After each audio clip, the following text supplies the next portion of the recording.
Well, Julie, Seminole County Schools announced just last night that face masks would be required. And you don't have to worry about this drying out your pen either. All you have to do is push it in one end and pull it out the other. This new hologram technology is giving UCF students a chance to learn about patient health care without the patient ever even needing to step foot inside the classroom. Orange County Mayor Jerry Demings is expected to talk about plans from the county to combat these rising case numbers right here tomorrow morning. Her neighbor's car was actually parked right at one of these spots here, and the tornado actually too sent that scattering about 30 feet coming to land by that sign. Yeah, later on tonight, Disney is preparing to launch its first passenger cruise ship since the pandemic began. The Dream Ship here is expected to set sail from here in Port Canaveral, bound for Castaway Cay in the Bahamas at 7 o'clock.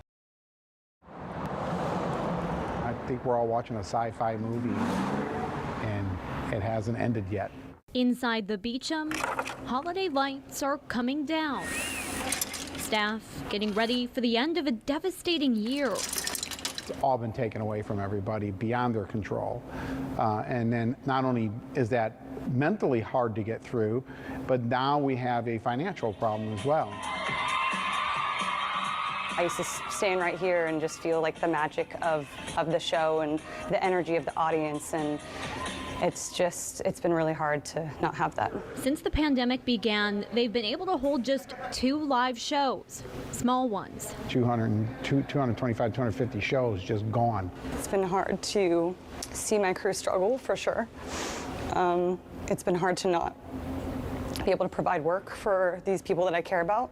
Unwilling to let the music stop for good, Kate Clodfelter got to work with other live music venues, pushing the Save Our Stages Act. I definitely wrote my fair share of emails. I went a little nuts on social media, sharing everything that I could. The president's signature on a bill providing a $15 billion lifeline for thousands of small music, theater, and cultural venues like theirs, and a chance at more PPP funding. I think it puts the Band-Aid on the financial suffering that we're having. It's not going to solve our problem, but it's definitely going to help us get through hopefully the next, 6 months. With help and funding possibly on the way, now hope is taking center stage. Everyone here ready to leave 2020's dark pages behind, as 2021 now offers them a chance to keep the lights on and just maybe the music going. It's just a matter of when. Soon after the sun was up, so were the residents at Lake Margaret Village. Residents here still in shock after a tornado tore apart their homes Saturday night. Of course, the tornado warnings came up, but I've lived in Florida all my life, so you're like, okay, we've been through a pandemic. What could this be? With broken windows and a shattered wall, Cynthia Whitehouse counts herself lucky. I was one of the more fortunate ones, I think, compared to how the rest of them look. Just a few feet away, the same storm didn't spare Jose Pico. I'm scared to come back here. I'm scared to come back to my house. I don't have a house. I lost everything. And all that's left, his family. All my belongings are gone. I don't have anything. Thank God my wife and my dog, they're alive. We're alive. That truth stripped bare here, hard to face. But it's very, very emotional because you have to look at this every day, That sight, something neighbors and volunteers are out trying to change. They'll repair and patch up what they can. Though not every resident has a clear path forward just yet. I don't know. We don't have anything. We lost everything.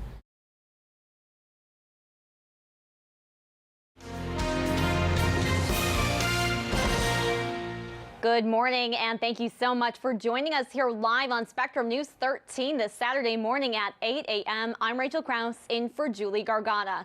Well, we are kicking off this weekend with some rain, especially over in the Daytona Beach area. This is video from Daytona Beach last night, where some areas saw upwards of 10 inches of rain. Certified meteorologist Chris Gilson is joining us now live from the Weather Center. And Chris, hoping things dry out a little bit today, but I don't think that hope's going to get me too far. Yeah, if you're hoping for the sunshine. That's going to be tough.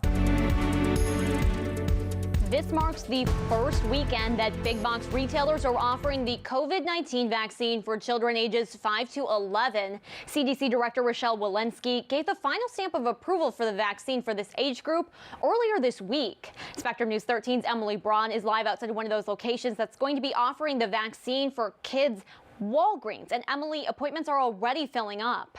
Thanks so much, Emily. And starting next week, Orange County Public Schools will be holding events to get kids vaccinated. 22 high schools will offer shots on November 9th, 10th, and 11th from 4 until 8 p.m. and on Saturday the 13th from 9 in the morning until 1 in the afternoon. And parents, you do have to be there with your kids, and you do need to bring a consent form with you as well. You can find the full list of schools where this is happening on the Spectrum News app. Well, Novavax plans to turn in complete data to the FDA before the end of the year. Its aim is to earn possible emergency use authorization for its vaccine. The biotech company's CEO says 100 million doses would be ready to ship initially if a green light is given by the FDA. Novavax says its vaccine manufacturing method is more conventional than those vaccines currently authorized for use in the U.S. Their version stimulates immunity by using small laboratory-made pieces of the coronavirus. The company has already applied for EUAs in several other countries. And we are constantly tracking new developments as it relates to the coronavirus every day. For the latest information, be sure to keep tabs on the Spectrum News app for vaccine info, local stories, and more.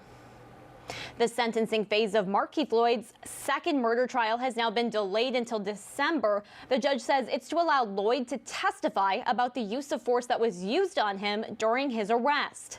This week, Lloyd was convicted of murdering Orlando Police Lieutenant Deborah Clayton. He is already serving a life sentence for killing his pregnant ex-girlfriend, Sade Dixon. Now, for killing Lieutenant Clayton, he could face the death penalty. That part of the trial was set to begin today, but state prosecutors say they need more time to prepare. The judge says she will release the jury this weekend and begin the penalty phase on December 6th. And it was a late night in the nation's capital as the House approved the biggest infrastructure bill in more than a decade, sending it on now to President Joe Biden for his signature. It calls for spending $1.2 trillion to improve roads, bridges, broadband, water systems, and more. Spectrum News 13's Julia Benbrook is in our Washington bureau and shows us the issues leading up to this point and the negotiations that took place. COVID-19 has forced many individuals to seek out a bargain when it comes to shopping. Spectrum News 13's Stephanie Bachara shows us how an Osceola County thrift shop is giving donated items a second chance and in the process helping St. Cloud families in need. So great to see there. Well, the Second Chance Thrift Shop is open Tuesday through Saturday from 10 in the morning until 5 in the afternoon. And parts of Daytona Beach were pummeled by heavy rain and winds last night, leading to flooding in some spots. International Speedway looked more like a river over by US 1. This sedan was stuck for more than an hour and a half until a tow truck came by. Some parts of the city got 8 to 10 inches of rain. We spoke with one man who says he hit some flooded spots, but not the worst of it. Public Works made their way through the city on Friday night, clearing out clogged storm drains. Flooded streets like Magnolia Avenue were blocked off from the traffic.